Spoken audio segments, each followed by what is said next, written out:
dice así. El estribillo dice así. En el seno materno tú me sostenías. En el seno materno tú me sostenías. A ti, Señor, me acojo. No quede yo derrotado para siempre. Tú que eres justo, líbrame y ponme a salvo. Inclina a mí tu oído y sálvame. A ver. En el seno materno, tú me sostenías. En el seno materno, tú me sostenías. Porque tú, Dios mío, fuiste mi esperanza y mi confianza, Señor, desde mi juventud. En el vientre materno ya me apoyaba en ti. En el seno tú me sostenías. Mi boca contará tu auxilio y todo el día tu salvación. Seno materno, tú me Fuiste desde mi juventud y hasta hoy relato tus maravillas. En el seno materno tú me sostenías.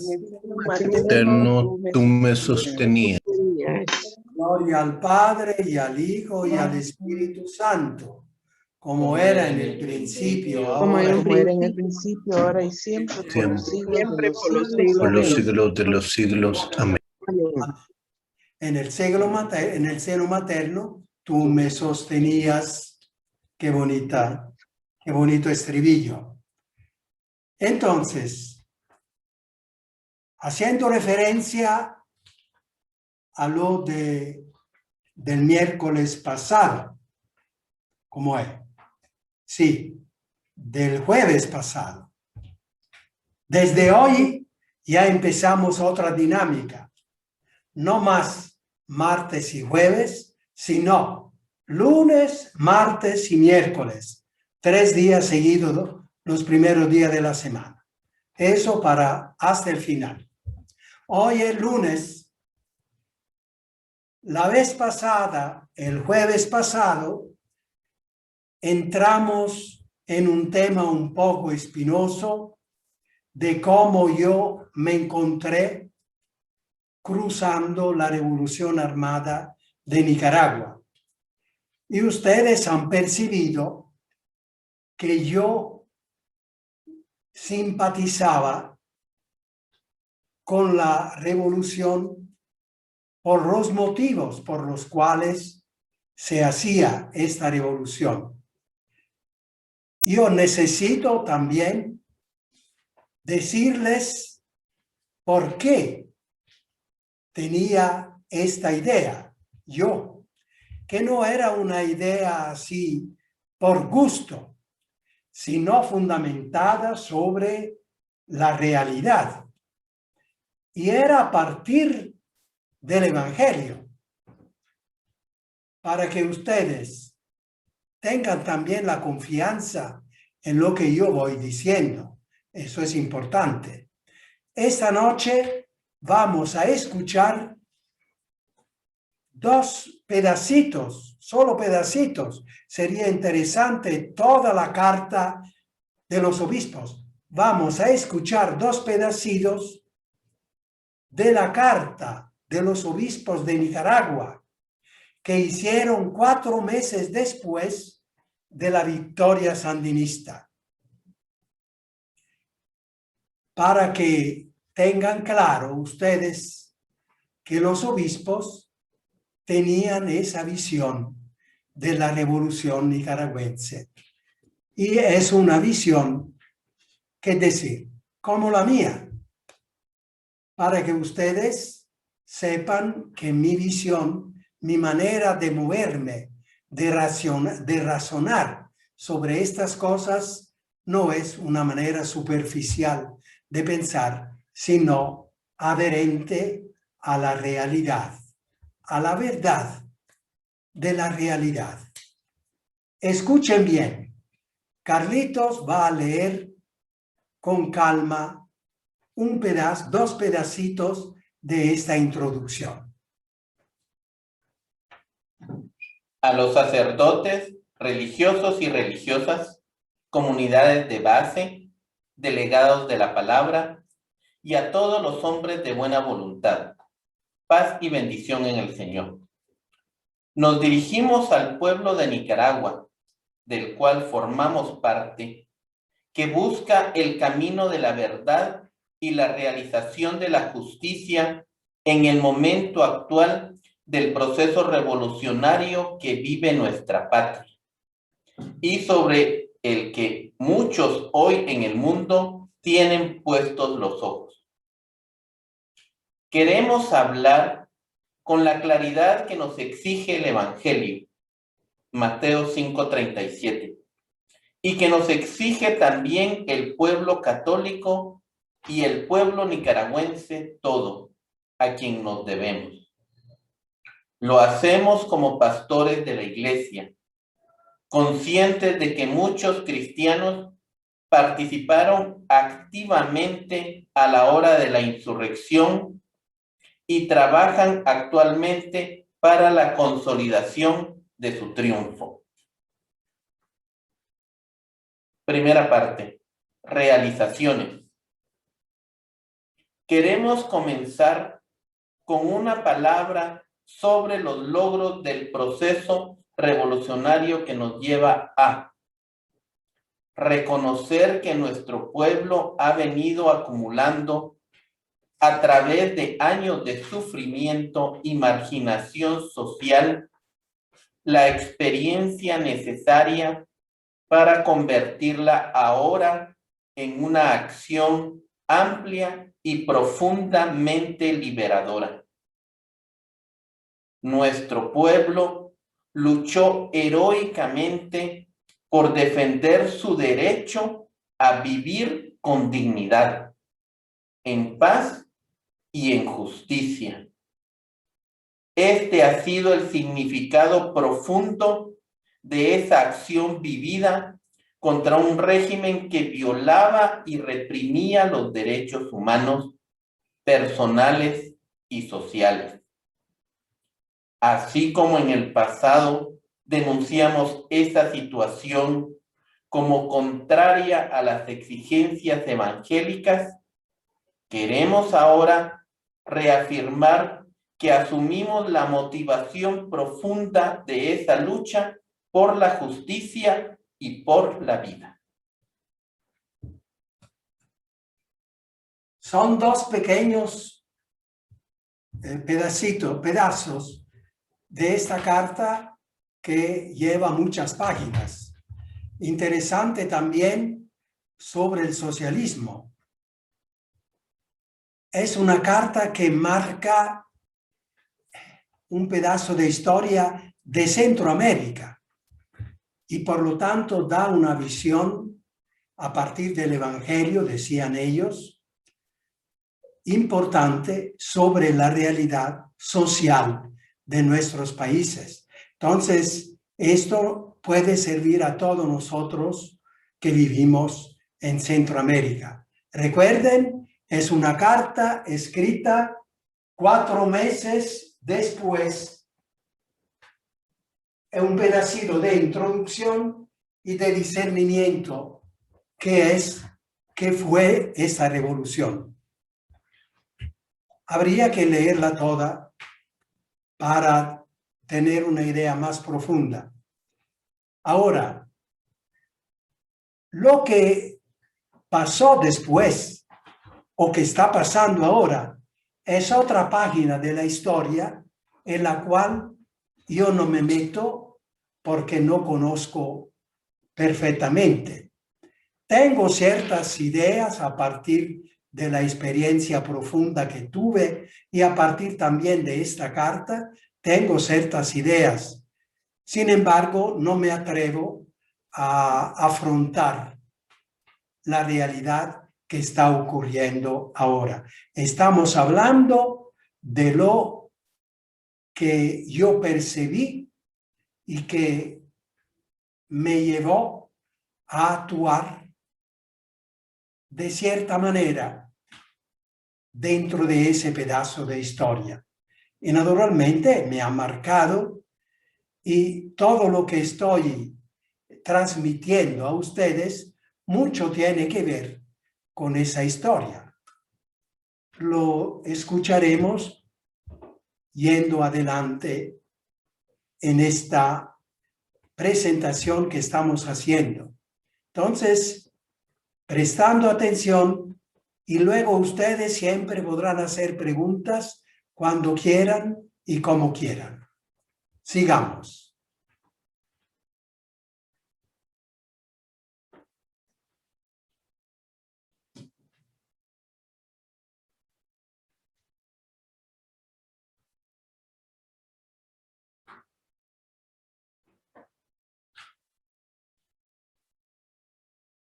Logré entender y me sentí completamente en armonía con eso, cuál es mi nombre, con el cual Dios me ha llamado a la existencia y me llama en la historia.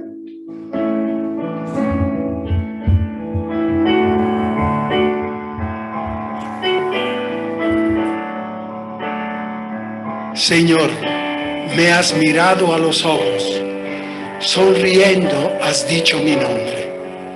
En la arena he dejado mi barca, junto a ti buscaré otro mar.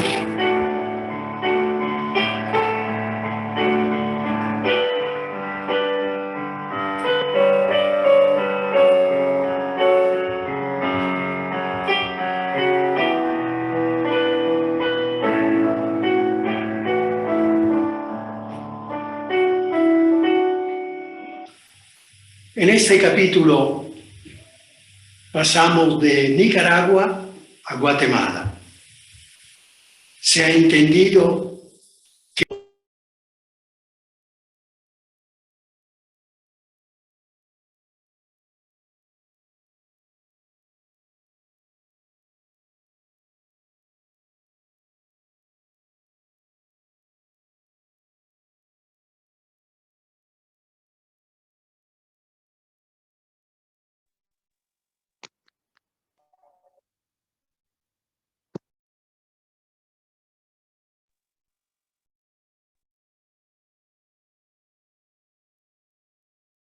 en armonía con eso, ¿cuál es mi nombre? Con el cual Dios me ha llamado a la existencia y me llama en la historia. Nicaragüense, como una cuestión histórica que tenía derecho al respeto e incluso algo de simpatía, porque la función era la de liberar al pueblo oprimido. Y aquí es interesante el título de este podcast, que dice: Dios me llamó por nombre. Me llamó por nombre. Tarde, muy tarde, a los 50 años, a través de un estudio especial, logré entender, y me sentí completamente en armonía con eso, cuál es mi nombre, con el cual Dios me ha llamado a la existencia y me llama en la historia. Mi nombre es consolar a los afligidos.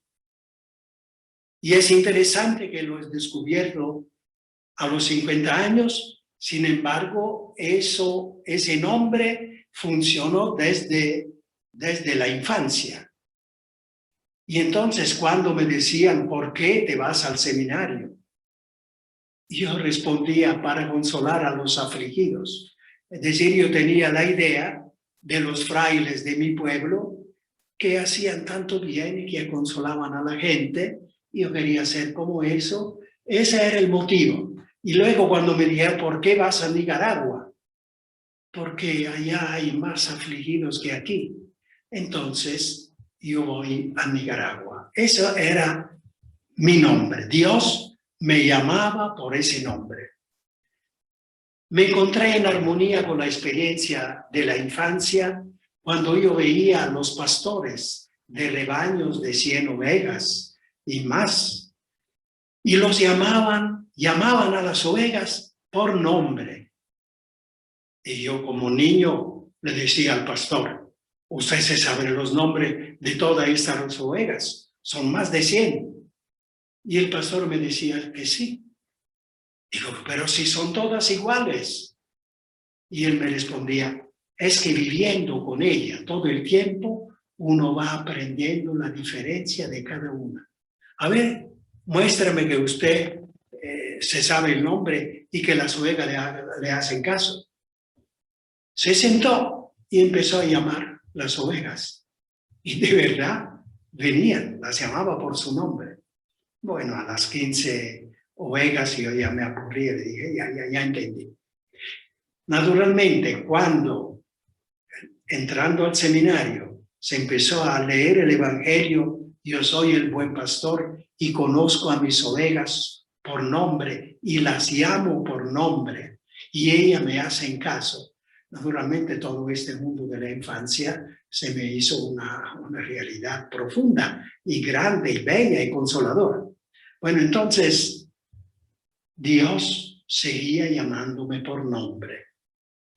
Y si yo no solo no me repugnaba esa lucha que se hacía en Nicaragua, sino que simpatizaba, un poco desde afuera, pero simpatizaba, era porque se decía que se hacía para salvar al pueblo que estaba oprimido, afligido. Y a mí me alegraba que se luchara para liberar el pueblo afligido, oprimido. Naturalmente, hoy en día alguien puede decir, sí, pero en Nicaragua, bueno, eso es la historia que continúa y yo de la historia de ahora, digamos, no me hago cargo. Yo estoy pensando en ese momento de la historia.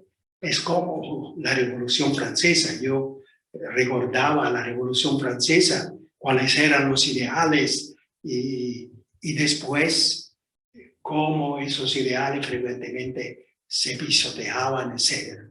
Entonces, eso no significa que yo estoy ahorita aprobando el seguimiento de la historia, que si sigue esos ideales o no lo sigue, eso es otro momento histórico y yo no entro en eso. En Nicaragua, 1979, yo sigo 6 años más, ya viendo el movimiento que se estaba haciendo, y me parecía que se estaba llevando adelante la cosa con lógica.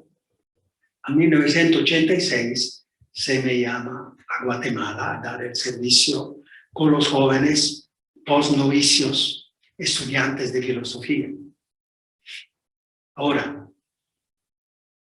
en Guatemala encontré ciertamente otro contexto histórico. Sin embargo, movido este contexto histórico también de las mismas causas profundas, o sea, la opresión del pueblo y el pueblo que quería liberarse. Yo entré también en este trabajo que hacía la Iglesia para sostener este ideal de ayudar a la liberación del pueblo, sin entrar en el tema de la guerrilla. Eso es otro tema. Nosotros aquí, con el cardenal Quesada Toruño y los otros obispos, queríamos acompañar al pueblo en esa situación, leyendo los acontecimientos desde el Evangelio y ayudando a humanizar lo más posible todo eso que estaba ocurriendo, la lucha. Yo me metía en los grupos que sostenían este trabajo de acompañar al pueblo en el sufrimiento de este esfuerzo que estaba haciendo. Entonces, como en Nicaragua entré en un grupo de reflexión de religiosos, religiosas, laicos, que reflexionábamos desde el Evangelio lo que estaba ocurriendo y dábamos nuestro pensamiento a los obispos, escribíamos en los periódicos, siempre con esta intención de ayudar. En Guatemala igual, en los grupos que había, yo sobre todo me metí en el grupo liderado por los obispos, por el cardenal Toruño, recuerdo más adelante, y como ejemplo de que me metía, yo estuve en Quito cuando el sector religioso tenía que dialogar con la guerrilla. Se estaba haciendo este esfuerzo de que hubiese ese diálogo entre guerrilla y los varios sectores de la sociedad. Y yo representé a los religiosos y también la conferencia episcopal en ese diálogo con la guerrilla. Y el presidente de Quito se prestó a financiar todo ese diálogo, los viajes y la estadía de 3-4 días. Yo entré en eso no para dialogar porque era extranjero, pero ayudar, preparar junto a otra comisión de laicos las argumentaciones, los temas que se podían manejar dentro de este diálogo con la guerrilla. Otra actividad que tuve fue con la Comisión Internacional para visitar la CPR, las comunidades de resistencia, para verificar si la gente que estaba en la montaña eran civiles o eran guerrilleros que combatían contra el ejército, porque el mundo quería saber por qué se bombardeaba ahí en la selva cuando había gente refugiada que había tenido que huir.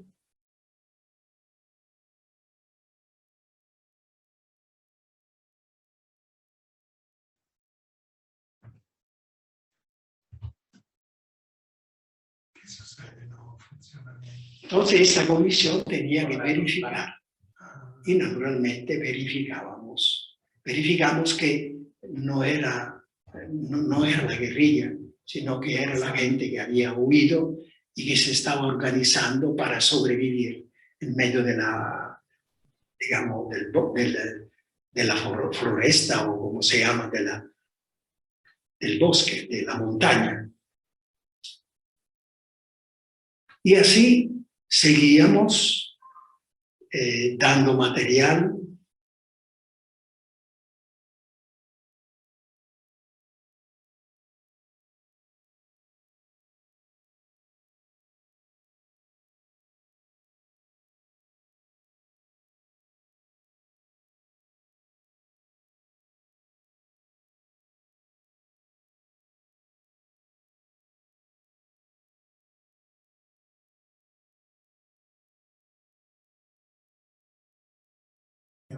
Lo entienden que para esas cosas.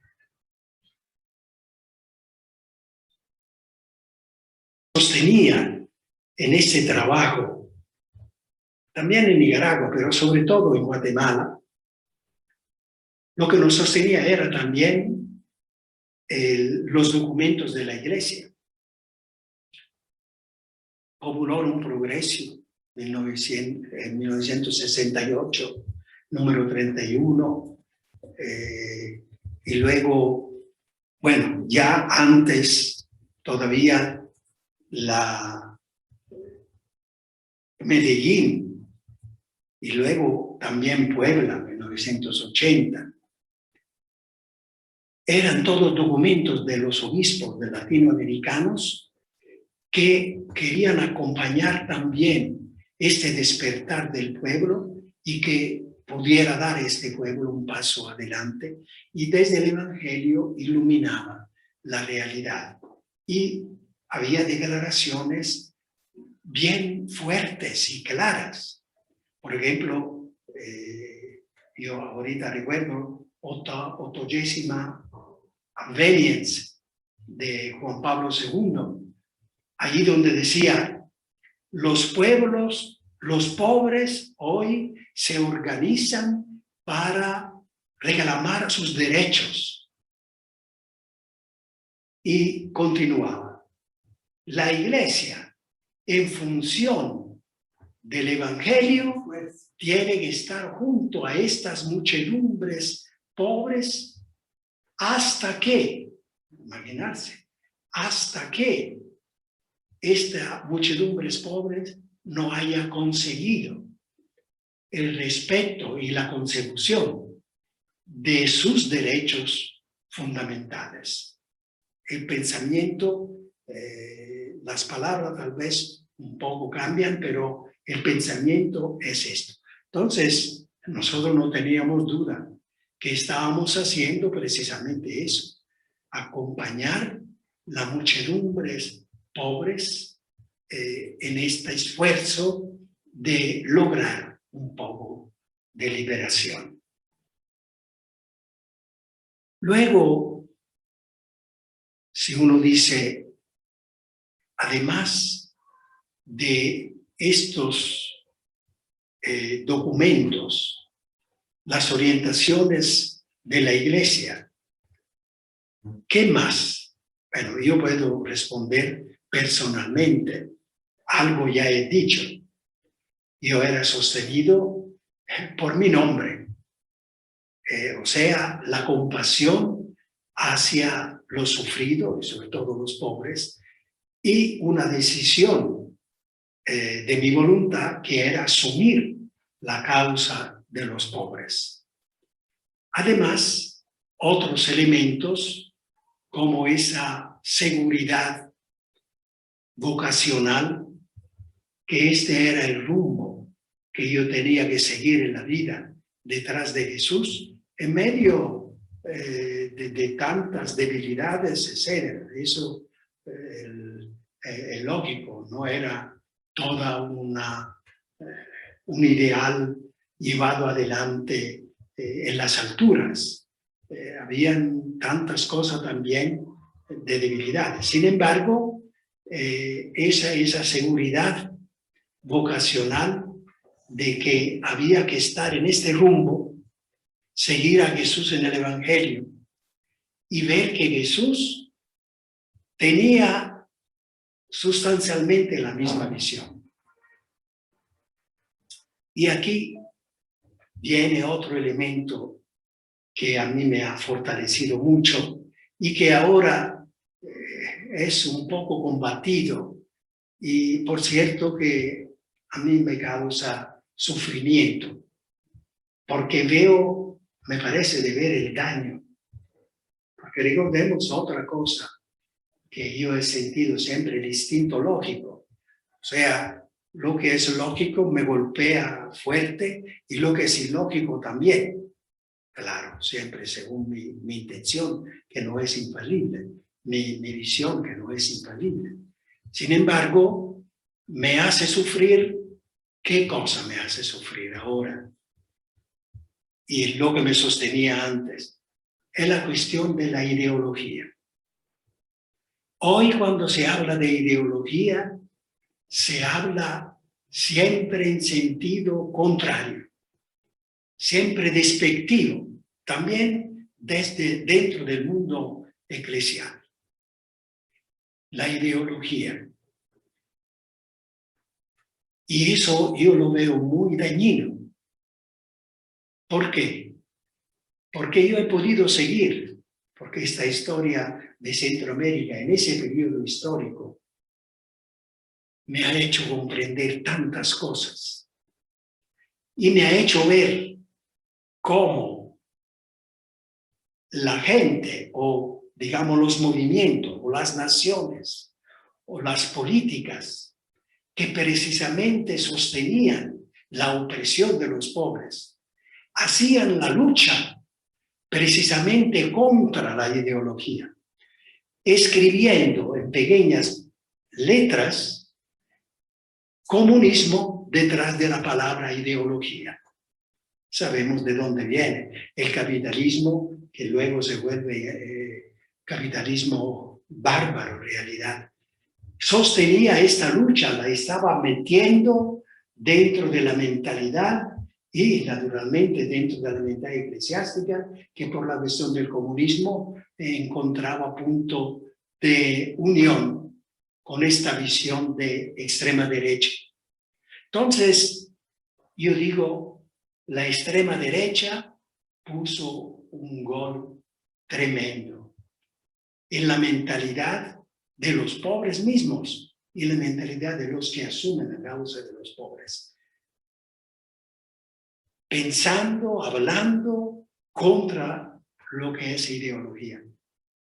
Y a mí me parece un error muy grave y un daño, por lo tanto, muy grave.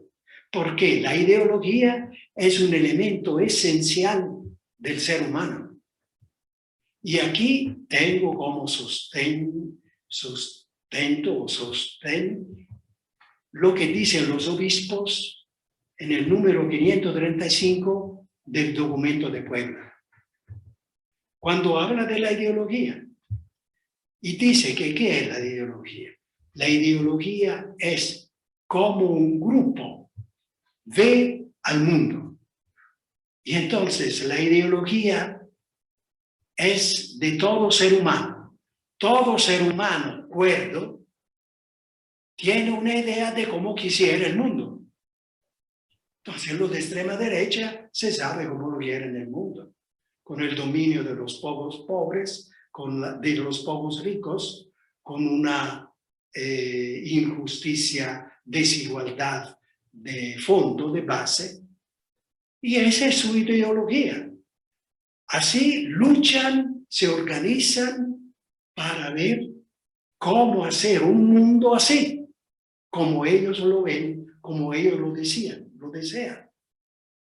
Ahora, debería de haber otra ideología que vea el mundo diferente, vea el mundo en la igualdad, en la fraternidad, según el Evangelio.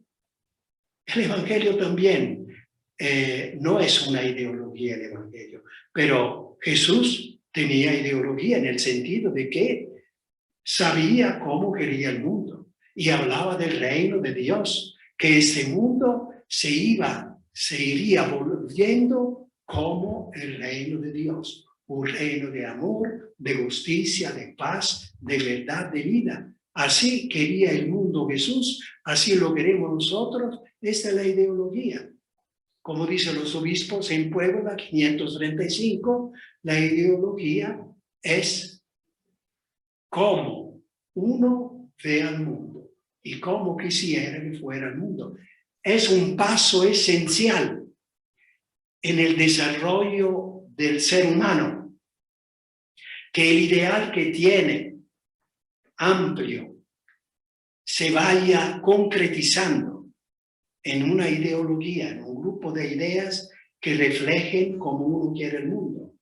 Y luego se restrinja en la política, se concretice, la ideología se concretice en la política.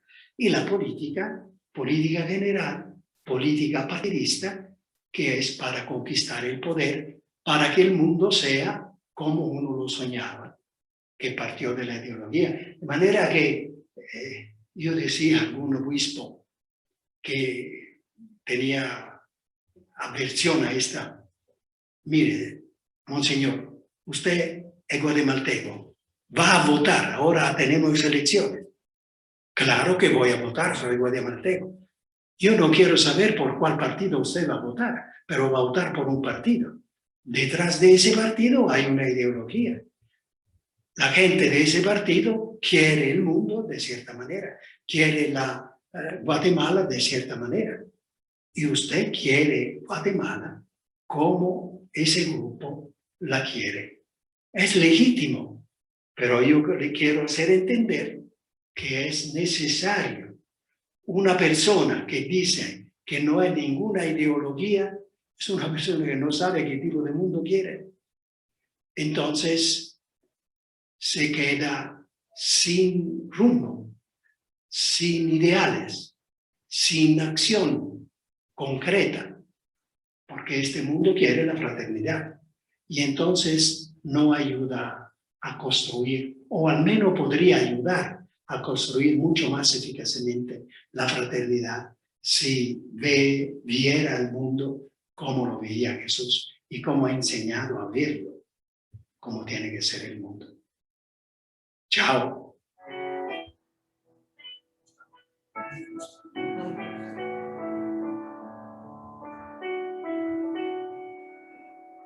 Bien, nos ha saludado Ray Mauro, entonces hasta aquí llegamos. Esto es todo el podcast. No, todavía hay otro capítulo. Ahorita vamos a tener 2 o 3 minutos de descanso y ustedes pueden pensar en alguna pregunta. Vamos a hacer así.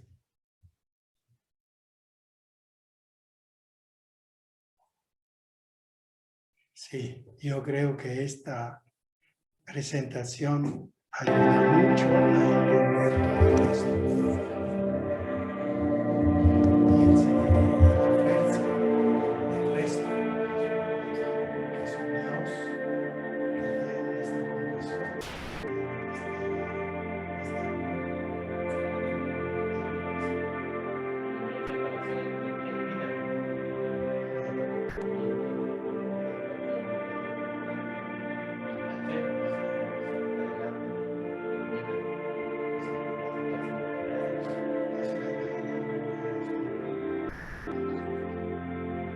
Explica bastante bien.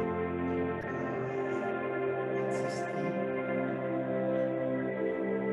que dice, hasta el Papa Francisco habla de la ignorancia de la Lo negativo de la ideología es la exageración, es la exclusión del mundo contrario. Eso es lo negativo. O sea, una ideología exagerada, no controlada, no ordenada, puede llevar a esos extremos. Esos son los extremos que están en todas las cosas. No en sí, es como la política. La política es mala, entonces ¿qué hacemos? No tenemos política en este mundo. La política no es mala, la política es buena, es el arte de conducir un pueblo. Los políticos pueden ser buenos o malos, y así la ideología. Y además es esencial. Creo que una vez nosotros hemos hecho este diálogo, esta es la acción final, la decisión del gobierno. Aquí está Dios y aquí está la inspiración de un ser humano que viene al mundo, que la toma de la filosofía, toma de la religión, la inspiración. Esta inspiración tiene que ir concretizándose, entonces agrupándose. Y esta es la ideología. Las ideas tienen que ponerse, las ideas principales tienen que ponerse junto, organizarse para poder seguir. Y sigue con la política. Se destruye la política. La política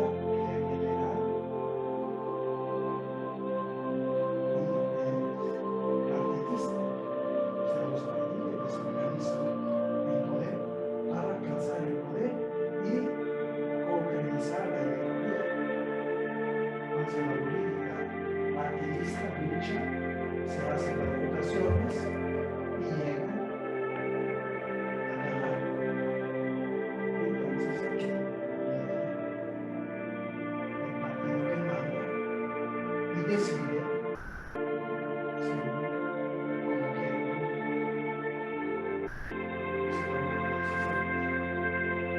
y este entonces es un paso fundamental para la vivencia del mundo, para el vivir del mundo, como la política es un paso fundamental. Sin política tenemos la anarquía, que es lo peor de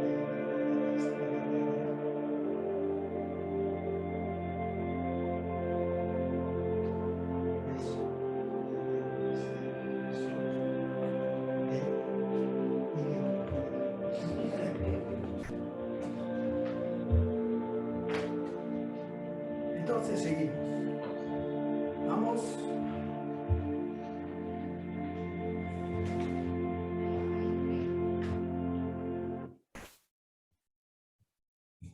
Entonces, ¿habrá alguna pregunta por allí sobre lo que dijeron los obispos, sobre la ideología? Bueno, sobre lo que yo estoy diciendo, tal vez tienen algo, comentario, pregunta. Adelante.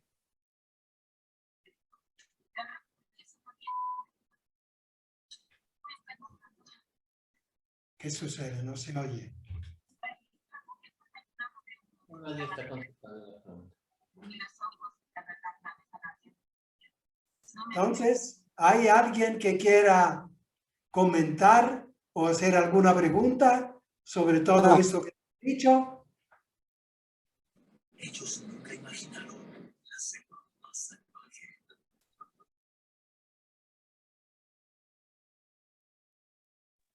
Diga. Fray Mauro.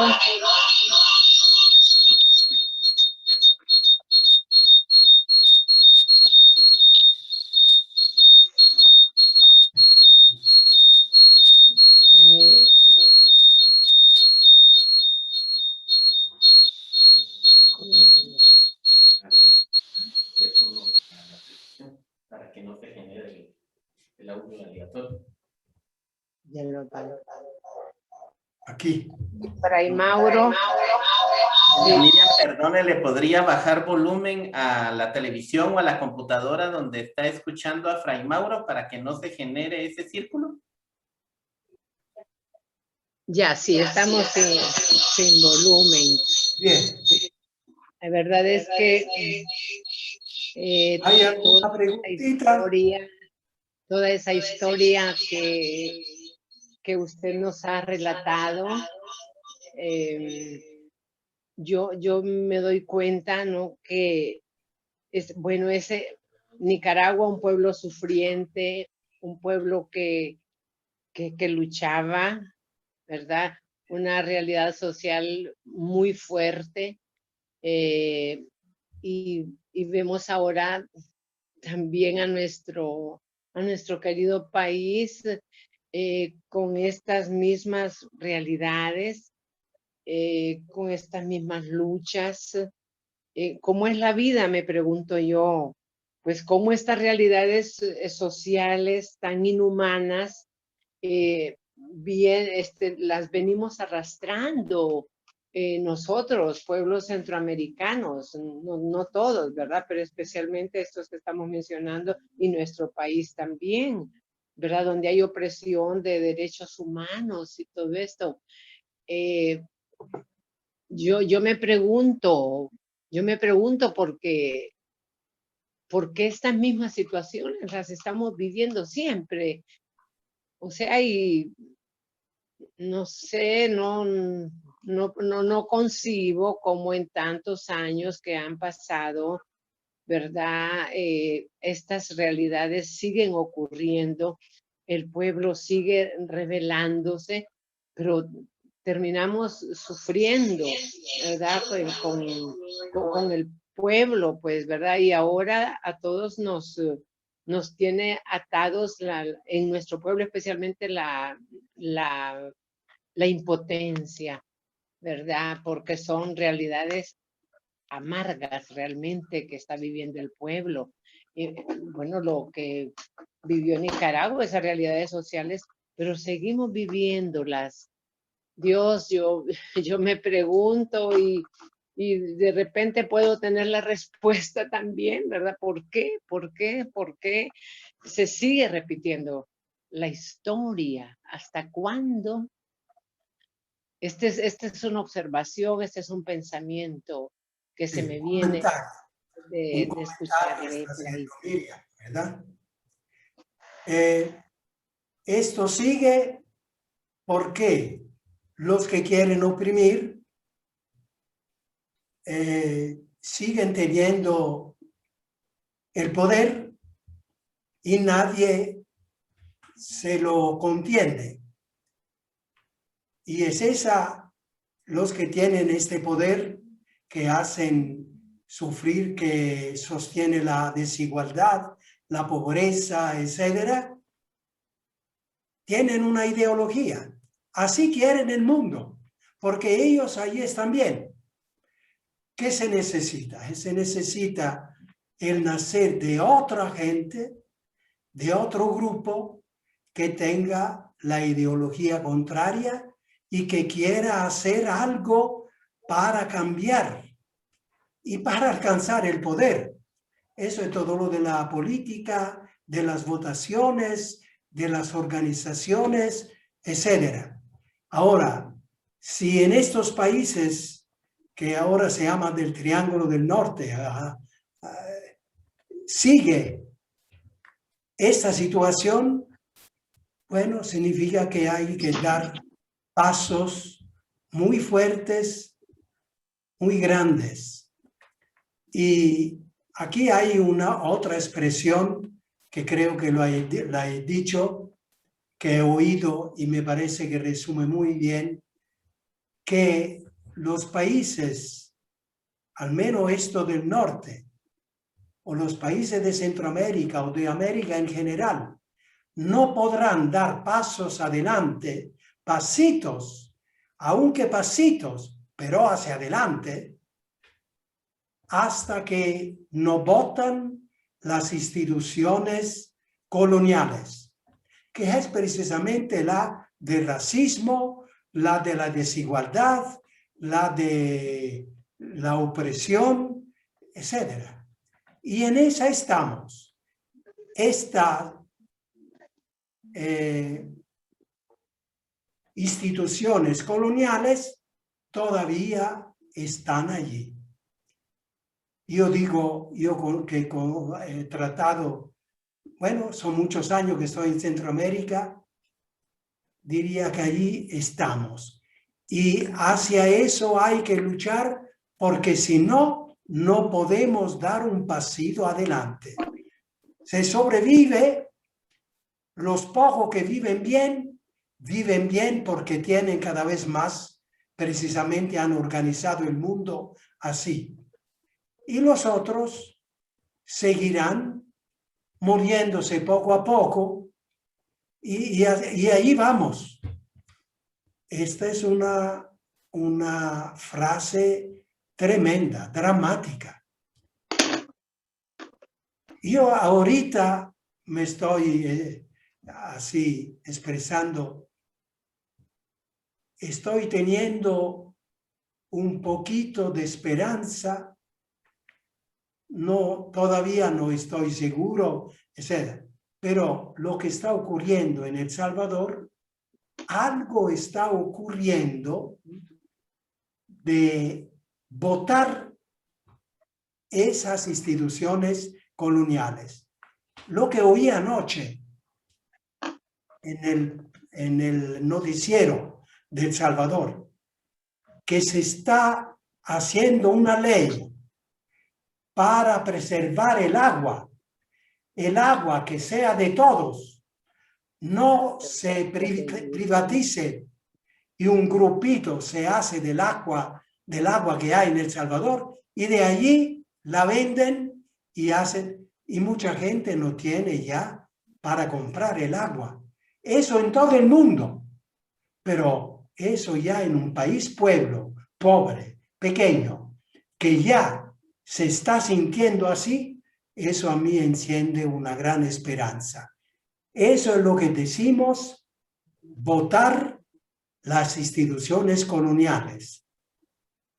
La tierra de unos cuantos pocos, la riqueza de unos cuantos pocos, el poder de unos cuantos pocos.